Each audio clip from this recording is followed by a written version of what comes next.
Okay, quick little video on how to edit the prayer card bookmark. You click here, scroll down to the bookmark/prayer card, click the big purple button, and here's our bookmark prayer card. Now, the reason I have it as bookmark/prayer card is because you have a choice. If you choose the first two pages, then it's going to be a bookmark back to back. If you want to have a prayer card, you would delete this page, the middle page, and now back to back you would have your front page with the prayer card. So I'm going to undo that because I want to have that middle one back there. Now, in order to edit these, as always, you would double click, which will allow you to highlight your text. So you would double click here and put in the name of your loved one. Oh, I made a typo there. So double click. Here we go. And then you could double click here and change your dates, double click here and change any kind of wording, double click here, change any kind of wording. Same thing down below here.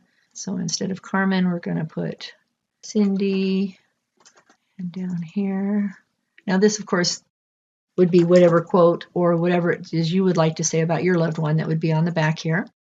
Also down here, you could double click, change your text. I chose Psalm 23 because I think it's pretty awesome, but you're welcome to put any kind of prayer or any kind of psalm or whatever it is you'd like to put on the back if you're going to use this as a prayer card.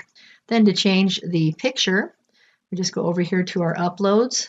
You will have uploaded your picture. I already did. If you haven't, you use this great big purple button here to upload. Click on that, choose your photo. It will show up here.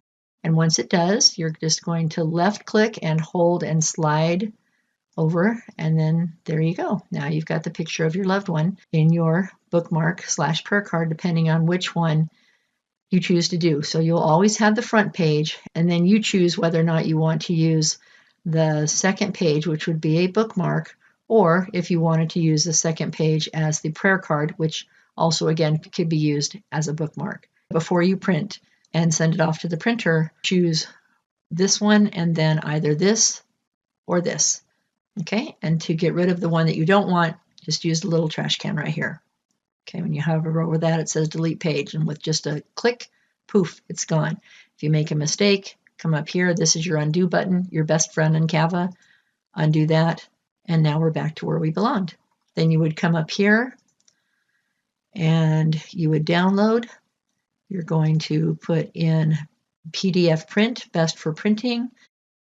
If you're sending it off to a printer, you'll want to click crops, marks, and bleed. You'll also always want to do the flatten PDF. That's because flattening can help ensure that it prints properly. And because you would only have 2 pages left here, it would say 2 pages. But right now it's just showing the 3. And then you would download. And then once you do, then you take that file and you send it off to Prints of Love or whichever printer you would like to have print that for you. And that's it for the bookmark/prayer card. Hope this helps. And I'll see you in the next module.